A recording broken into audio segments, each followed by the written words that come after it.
Bien, bah écoutez, je suis enchanté de venir pour ces 2 jours. En fait, donc, on m'a demandé de faire un topo sur les adaptations au milieu polaire sur les mammifères et manchots. Donc, par rapport à ce problème de l'innovation, j'ai voulu réduire un peu ce titre à des choses qui sont plus dans mon domaine, et notamment les oiseaux et les manchots. Et en fait, vous voyez entre ces 2 titres des différences. Je ne parle pas de polaire, mais de haute latitude. Je parle plus de mammifères ni d'oiseaux, mais de manchots. Et je vais, en comparant ces 2 titres, en fait, construire mon introduction. Par rapport à 4 points, quelle est mon implication dans cette problématique? Milieu polaire, les hautes latitudes, extrêmes en quoi? Pourquoi les manchots et quelques espèces de manchots nous inspirent et nous font depuis plus de 40 ans travailler sur elles, à l'IPHC, mais aussi dans d'autres labos? Et puis pourquoi se focaliser sur la température? Donc en fait, effectivement, comme vous l'avez dit, je suis de l'IPHC, qui est un labo qui se trouve à Strasbourg, dans le Grand Est. Il n'y a aucun rapport entre Strasbourg et le continent subantarctique ou les îles australes où on travaille, mais il se trouve que Yvon Lemao, ici présent, a été l'un des premiers au niveau de ce laboratoire à travailler dans les terres australes et en Antarctique sur l'adaptation des manchots au milieu extrême. En fait, le laboratoire, depuis, a évolué avec plein d'espèces sur lesquelles on travaille. Vous voyez tout ce panel.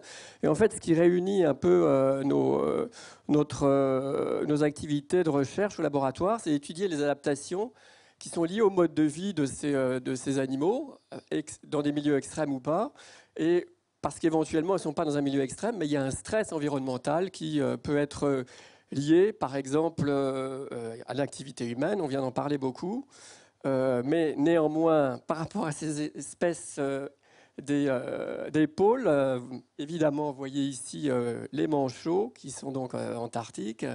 On a travaillé aussi un peu sur des espèces qui sont plutôt arctiques, ici les DRA UV, mais qu'on peut trouver jusqu'au Spitzberg. Et puis parfois des espèces qui sont en fait dans des milieux, je pourrais prendre la chouette effraie, qui chez nous vit dans les clochers, mais qui est une espèce d'origine tropicale. Donc en hiver, chez nous, elle est en milieu extrême. Ou ici, j'ai coché ce cormoran que vous trouvez en Bretagne, et puis qui est allé essayer de trouver provende et lieu de nidification jusqu'au Groenland. Donc en fait, il faut relativiser évidemment qu'est-ce que c'est qu'un milieu extrême. Ça dépend des modèles. Donc ici, sur cette carte du monde où j'ai représenté donc les 2 parallèles à 66-33 qui, on peut dire, définissent le cercle arctique ou antarctique au sud. En fait, il y a derrière aussi la notion que c'est la latitude à partir duquel on peut avoir des nuits, des soleils de minuit d'au moins une journée, ou l'inverse, des nuits complètes. Vous voyez ici différents points représentés sur la map monde où notre labo travaille, donc le DEPE. Et j'y associe, donc on est à Brest, à Strasbourg, j'y associe Brest et l'Institut Paul-Émile Victor, parce que clairement, depuis de nombreuses années, c'est grâce à cet organisme et notamment ses moyens logistiques qu'on peut aller étudier, vous voyez en rouge, tous ces sites de grande biodiversité, que ce soit donc dans le subantarctique, ici, en Antarctique, en Terre Adélie, au Spitzberg ou au Groenland.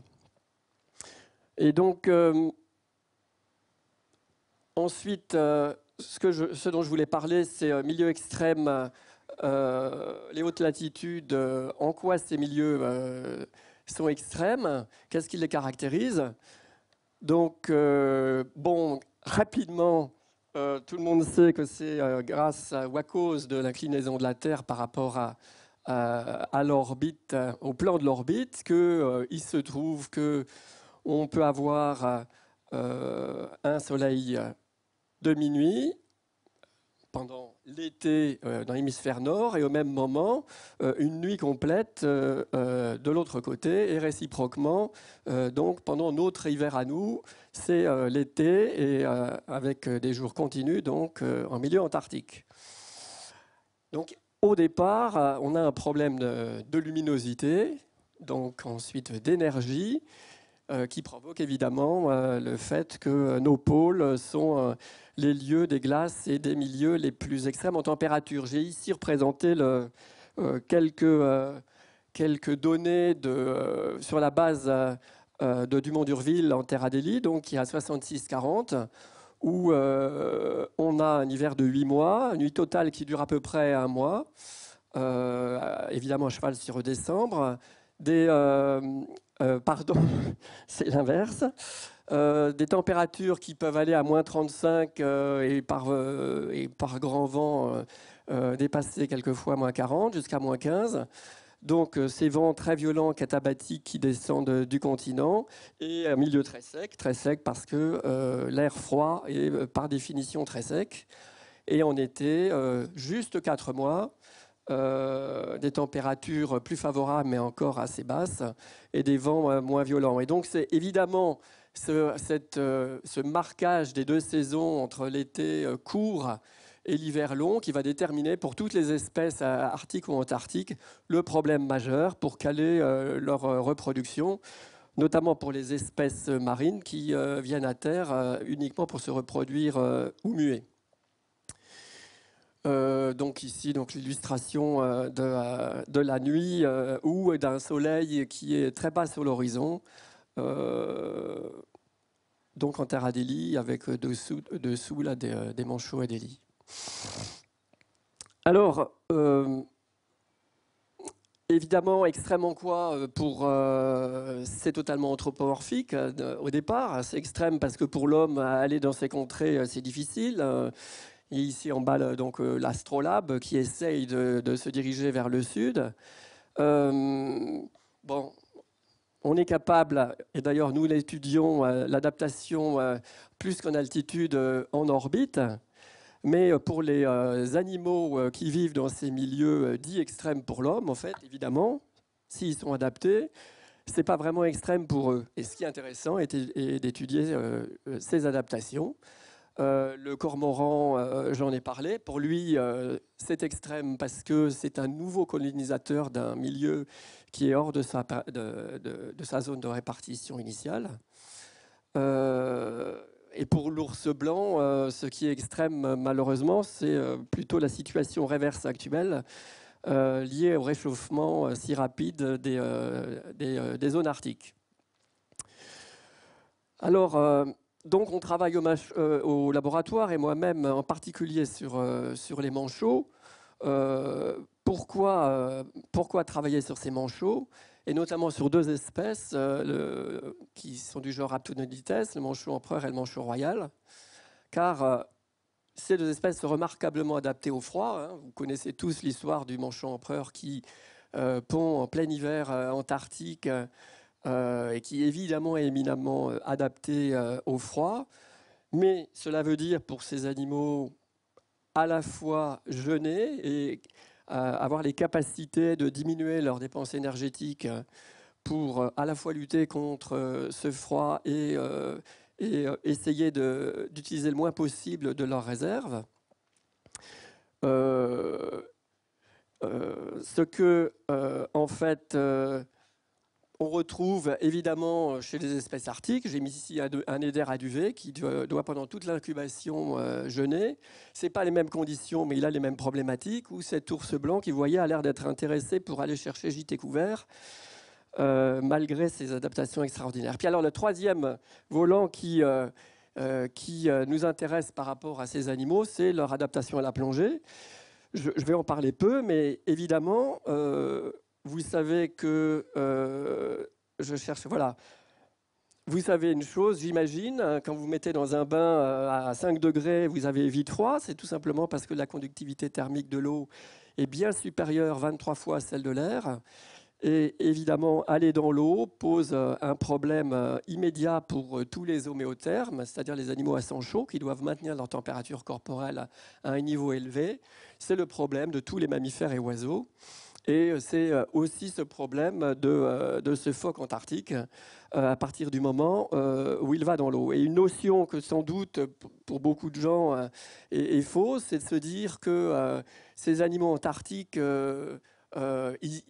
ils ont des problèmes de froid quand ils sont sur le continent. En fait, c'est plutôt quand ils sont dans l'eau que le challenge est le plus fort. On va en reparler. Alors courtement, manchot pingouin, parce que je sais qu'on en parle toujours de travers dans les médias. Hein. Vous savez sans doute que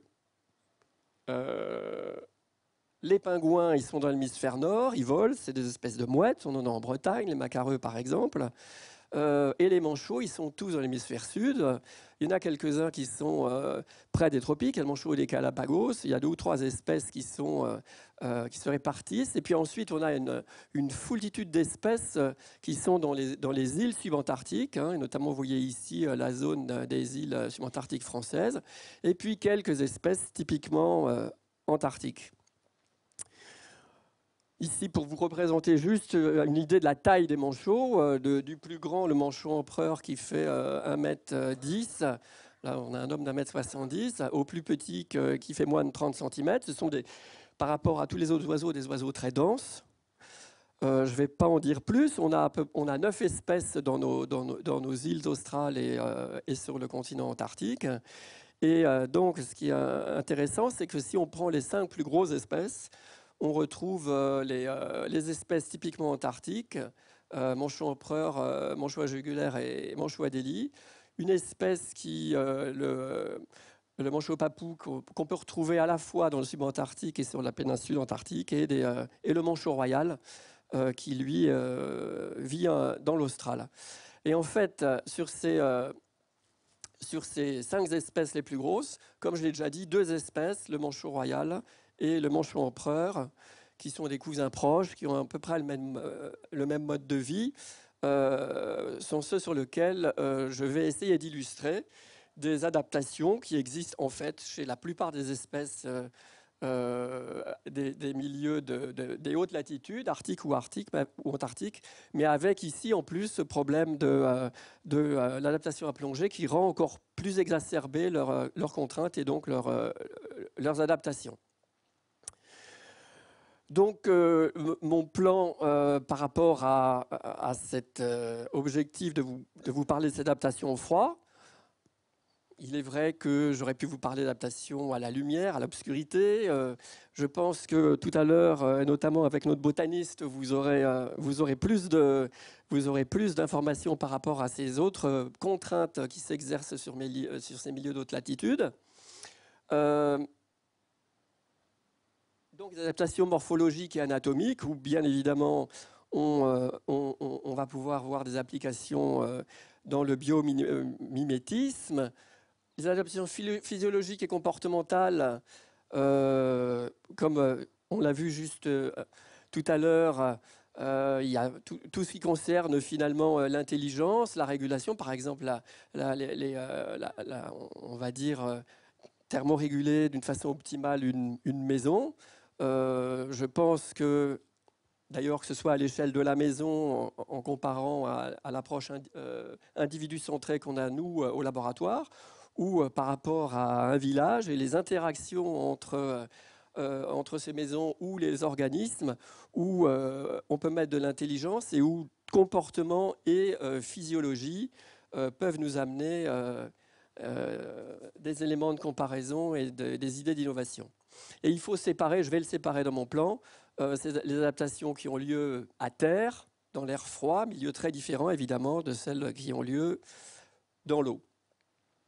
J'essaierai de faire une petite conclusion sur l'adaptabilité de cette faune éminemment adaptée au réchauffement climatique. Donc, par rapport à cette première partie sur morphologie et anatomie, bon, une règle générale, c'est que plus il fait froid, et mieux c'est si on est grand, avec une forme sphérique et les extrémités les plus courtes.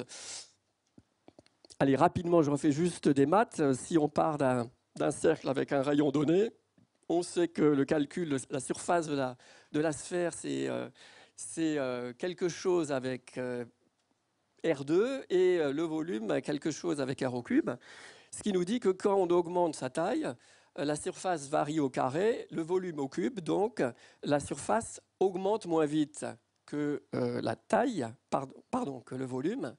Et d'autre part, on sait que les pertes caloriques d'un animal à sang chaud s'effectuent par la surface, c'est proportionnel à la surface corporelle, alors que la production de chaleur qui va être essayer de maintenir la température corporelle constante, c'est proportionnel au volume. Et donc, pour un animal qui augmente de taille, il a un avantage, étant donné que ses capacités de production d'énergie augmentent plus vite que les risques de perte de chaleur périphérique.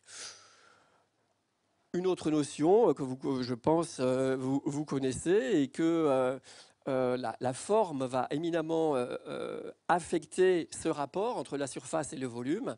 Et en gros, plus on va vers une surface, une forme parfaitement sphérique, avec des extrémités les plus faibles possibles, et mieux on va optimiser ce rapport.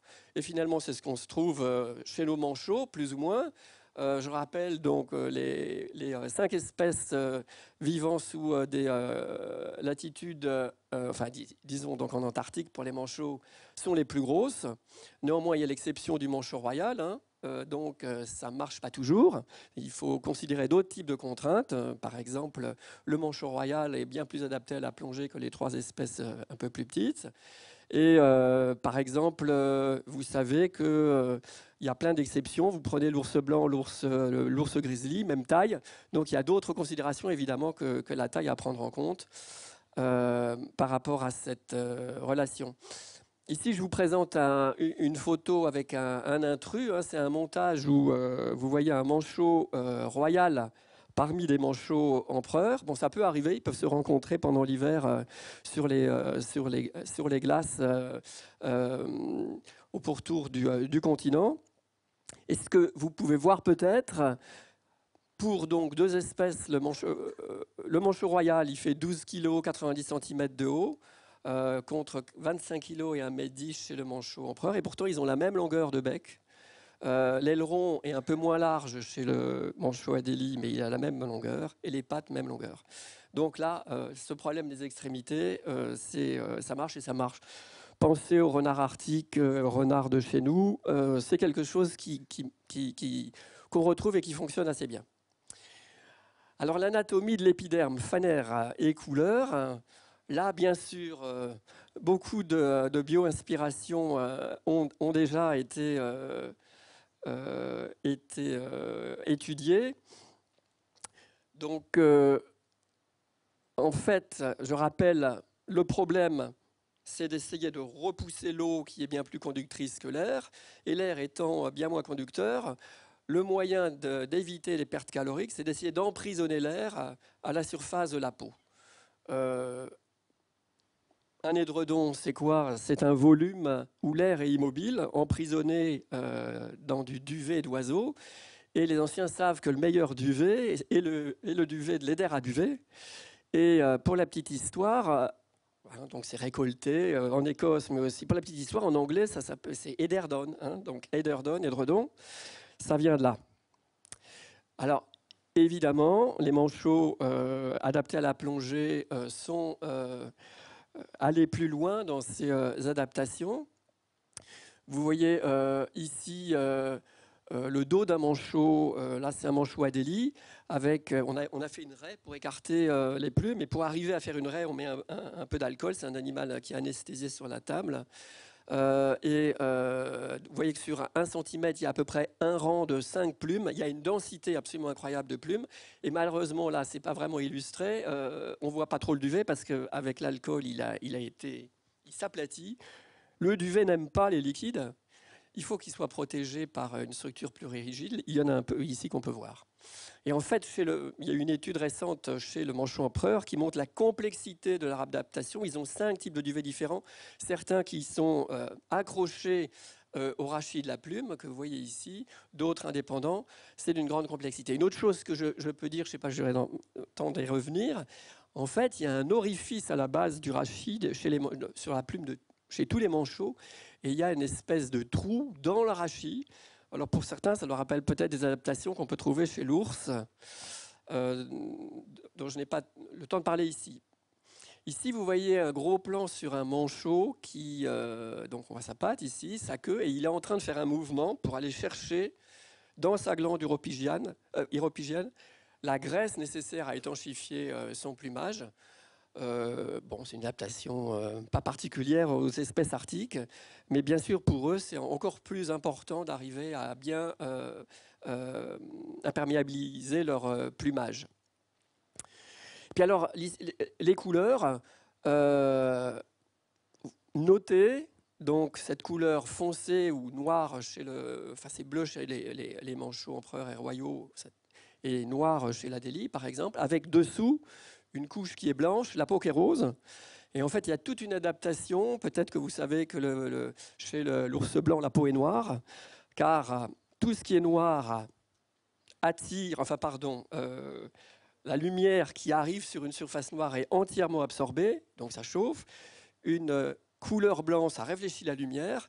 Et c'est pas un hasard s'il y a du noir sur l'extrémité de la plume, du blanc dedans, parce qu'il faut imaginer que l'animal qui est soumis à un climat froid, notamment en Antarctique, il fait beau, en tout cas pendant la période d'été, la lumière, par ses radiations, permet de chauffer son plumage s'il est foncé, et inversement, pour ne pas perdre les calories qui, par radiation, sortent de la peau sous forme d'infrarouge, et bien, si on a quelque chose de blanc, ça peut permettre de garder cette chaleur un peu plus. Dans tous les détails des couleurs et de la structure, tout est fait pour maximiser l'étanchéité thermique du tégument.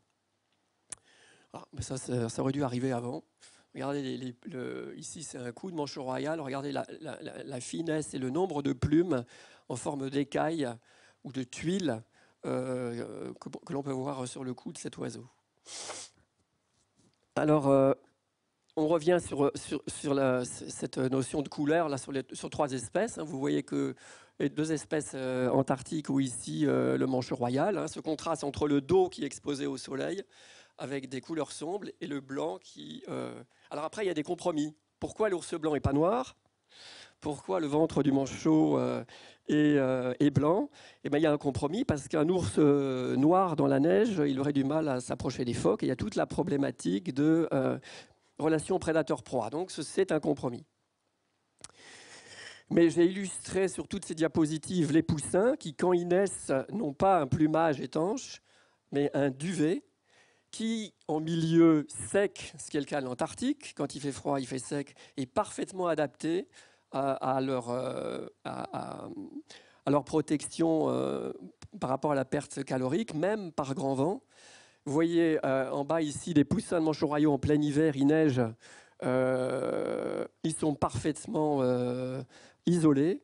Malheureusement, c'est une des hypothèses, mais le poussin de manchot royal devait être fait pour être dans un climat avec de la neige. Maintenant, il pleut. Et en fait, un poussin de manchot royal, quand il pleut, c'est un chat mouillé. Donc là, on voit les limites d'une adaptation liée au changement climatique, peut-être, et aussi donc garder cette idée que le duvet, c'est la solution adoptée par les oiseaux. Chez les mammifères, c'est la bourre, qui est sous les poils de jarre, plus rigide. Mais le duvet, lui, est très sensible à l'eau. Il faut qu'il y ait quelque chose au-dessus pour le protéger. Alors, anatomie du derme, bon, je vais être assez court. Une façon d'isoler encore plus le tégument, c'est d'avoir une épaisseur de gras, parce que le gras est aussi un milieu isolant. Vous voyez ici un manchot, ses plumes, le duvet, la couche de lard qui peut faire 1 à 2 cm. Ici, en PET scan, vous voyez le lard tout autour du corps. Et l'avantage, bon, ici la graisse abdominale, parce qu'évidemment le lard, c'est aussi ses réserves corporelles, énergétiques. Bien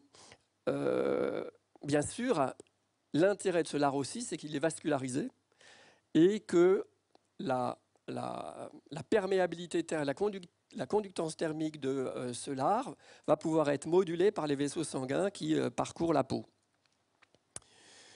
Ici, donc, une illustration d'un système où on a l'arrivée artérielle. Il y a des shunts possibles en périphérie pour faire revenir le sang chaud un peu plus en profondeur ou jusqu'à la périphérie pour ajuster justement la conductibilité du derme et en fait du lard.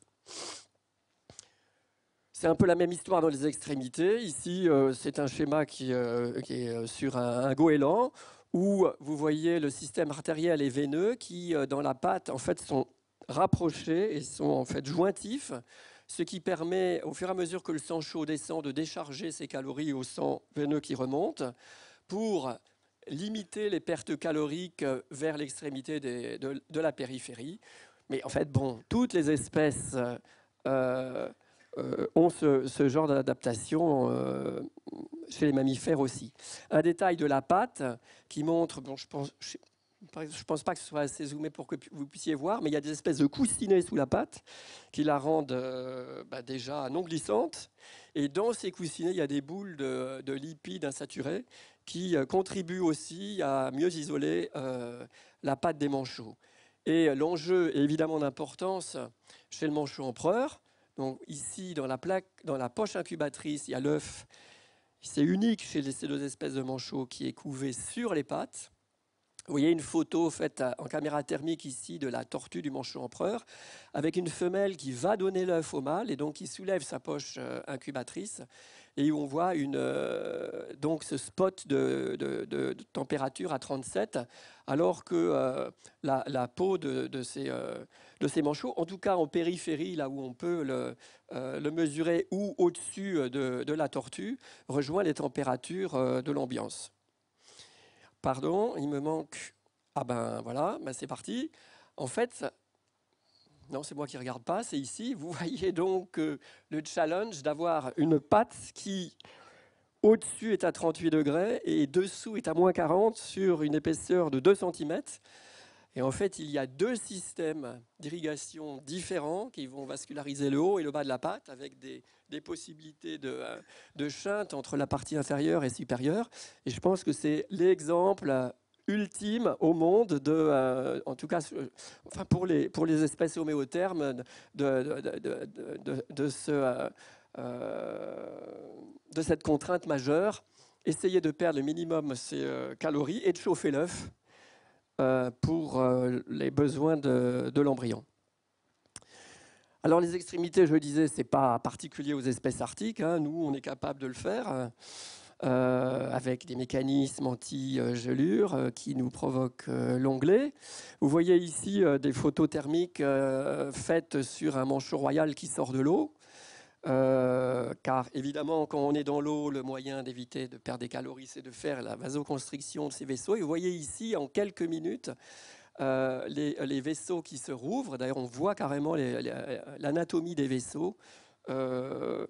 Et ce qui est important ici, c'est donc tous ces mécanismes qui sont basés évidemment sur une morphologie et une anatomie adaptée. Mais derrière, il y a la physiologie, il y a la régulation du process qui est donc du domaine dont je vais parler dans cette deuxième partie en vous illustrant quelques adaptations physiologiques et comportementales. Alors, évidemment, le problème majeur pour les espèces polaires, arctiques ou antarctiques, c'est la très courte durée de l'été. Et l'extrême majorité des espèces se sont adaptées pour comprimer au maximum leur cycle reproducteur afin de pouvoir amener à bien leurs petits jusqu'à l'envol ou l'émancipation avant l'arrivée des conditions difficiles.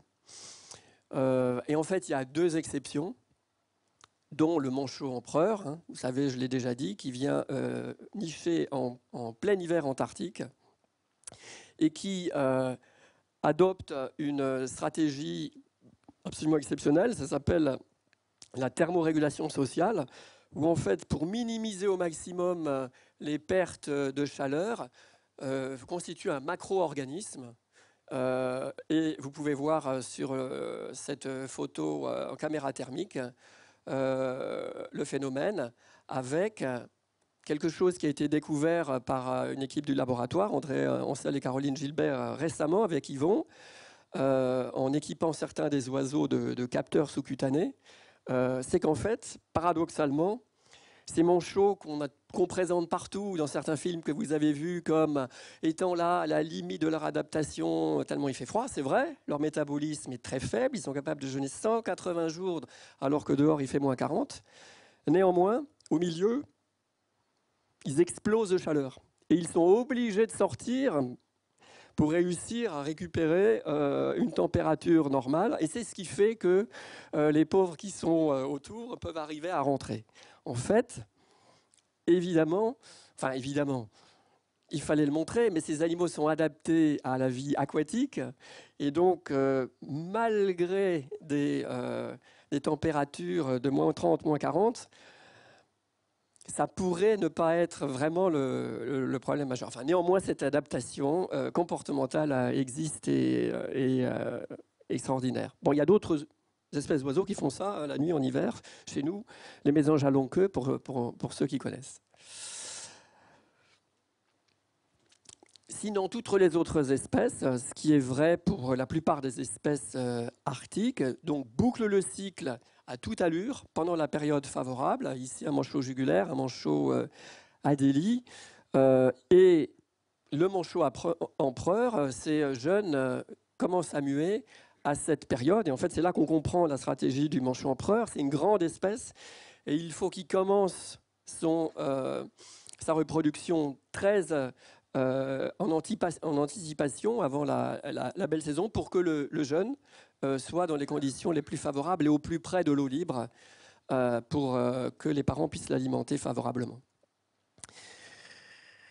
Toutes les espèces marines, arctiques, antarctiques, et notamment les manchots qui sont des espèces pélagiques, donc subissent un jeûne à terre et donc une alternance de périodes où ils restaurent leurs réserves en mer, le seul lieu où ils vont être capables de s'alimenter.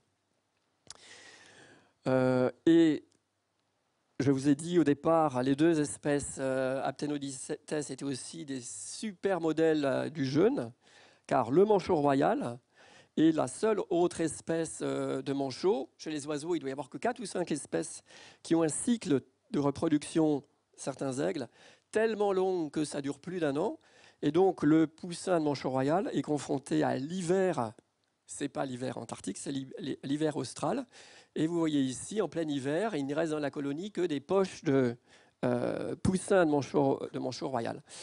Et ça c'est ce qui nous a amené, et Yvon Lemao, au départ avec Hervé Barré, il y a plus de 35 ans, à travailler sur les adaptations aux jeunes chez ces oiseaux, avec l'observation qu'a fait Yvon que, effectivement, on trouve jamais, on peut voir des poussins abandonnés par le mâle qui, depuis 180 jours, est en train d'assurer à lui seul l'incubation et l'éclosion.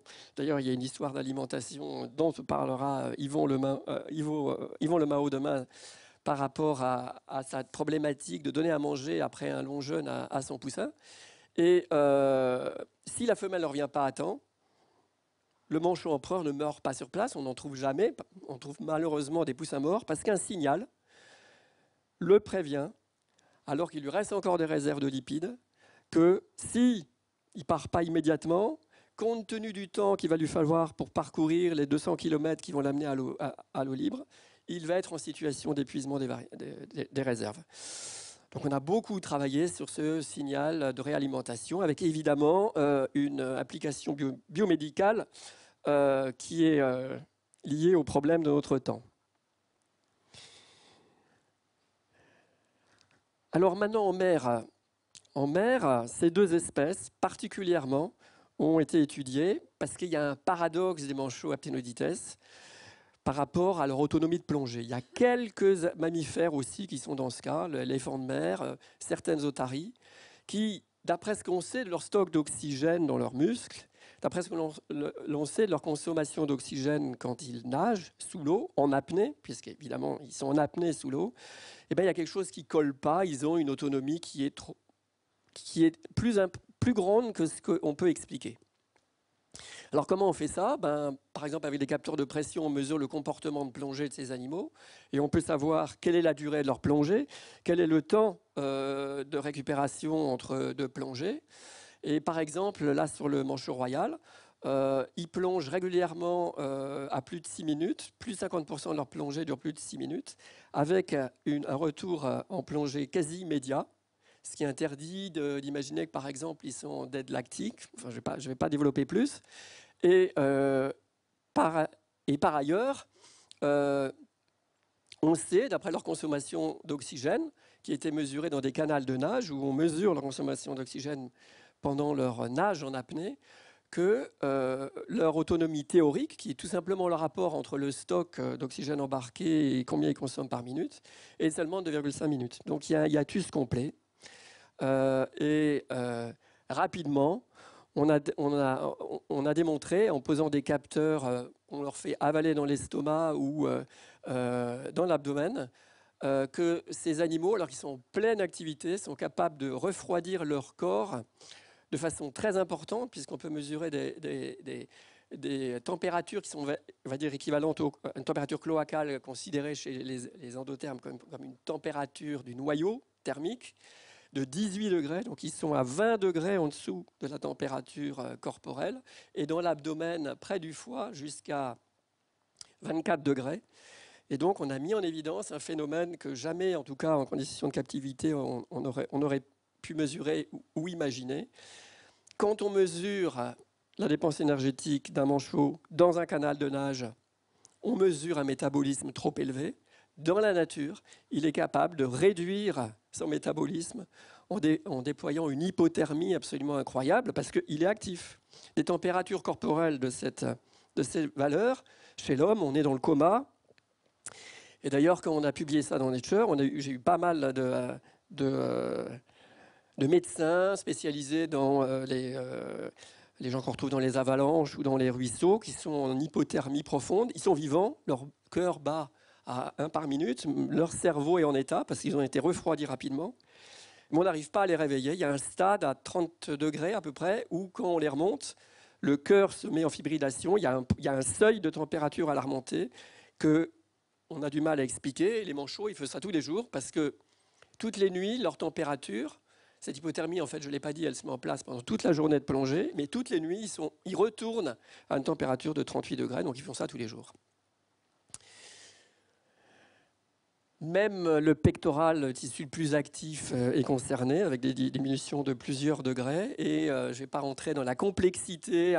Si on mesure à différents endroits de la peau, on s'aperçoit qu'il y a des zones qui, au même moment, sont en réchauffement, d'autres en refroidissement. C'est d'une complexité assez étonnante. Et je voulais, juste avant de conclure, amener un peu cette idée que cette approche où on fait de la physiologie, de l'écophysiologie de l'animal dans son milieu naturel, nous a permis de mettre en évidence des phénomènes qu'on n'aurait pas imaginés en travaillant sur des animaux en captivité. Bien sûr, parce qu'on travaillait sur des animaux exotiques, c'est-à-dire des animaux qui sans doute développent des adaptations qui ne sont pas celles de l'homme. Et Yvon Lemao, demain, vous parlera de ce fameux jeune estomac plein du manchot royal. En fait, c'est une découverte qui est le fruit du plus pur hasard. On travaillait sur une question complètement différente et on a découvert ce phénomène qui va aboutir, Yvon en parlera, peut-être sur des antibiotiques pour l'homme. Pour conclure, je voulais juste évoquer le problème que ces espèces éminemment adaptées au milieu polaire, elles se retrouvent maintenant impactées directement. Vous le savez tous, c'est le réchauffement. Tout le monde ne semble pas convaincu. Il existe, et surtout au pôle. Alors en Arctique, on a le réchauffement qui est extrêmement rapide, plus la pollution de toutes nos zones développées. En Antarctique, le réchauffement est plus complexe. Il y a des zones qui semblent refroidir, des zones qui semblent réchauffer. Mais là où ça réchauffe extrêmement vite. Et ce que je peux vous dire, c'est que au moins, alors en Arctique, pas la peine de parler de l'ours, tout le monde ici est bien au courant de la problématique. Mais par exemple, en terre Adélie, où les manchots Adélie nichent à côté des maisons sur la base, eh ben, on a eu pour la première fois dans les 4 dernières années, 2 années de succès reproducteur zéro. Et l'explication, elle est simple. On a maintenant des épisodes où il pleut en plein été, parce que la température monte au-dessus de zéro. Et comme je l'ai illustré tout à l'heure, le duvet des poussins n'est absolument pas adapté à la pluie. Et ils meurent en masse. Et imaginez 2 années sur 5 où on a 0 succès reproducteur. Et je peux vous dire qu'en subantarctique, on a les mêmes phénomènes qu'on commence à voir aussi. Alors, est-ce que les espèces vont s'adapter? On travaille actuellement. Donc des simulations ont été faites. Yvon Lemao, avec Céline Le Bohec, travaille sur le côté démographique. Mais on travaille aussi maintenant sur une thématique qui est: est-ce que les juvéniles, qui connaissent pour la première fois un environnement nouveau, ont des capacités d'adaptation ou de shift vers un autre type d'alimentation, vers un autre type de stratégie meilleures que les adultes? Et l'espoir qu'on a, c'est qu'en fait, les simulations actuelles qui disent, par exemple, qu'à Crozet, il n'y aura plus de manchots royaux dans 50 ans, c'est établi sur les corrélations qu'on fait entre les anomalies thermiques, leurs voyages longs et les répercussions sur un succès reproducteur. Mais est-ce que les jeunes qui subissent pour la première fois ce nouveau contexte vont faire autrement? On travaille actuellement là-dessus. Voilà, je vous remercie pour votre attention.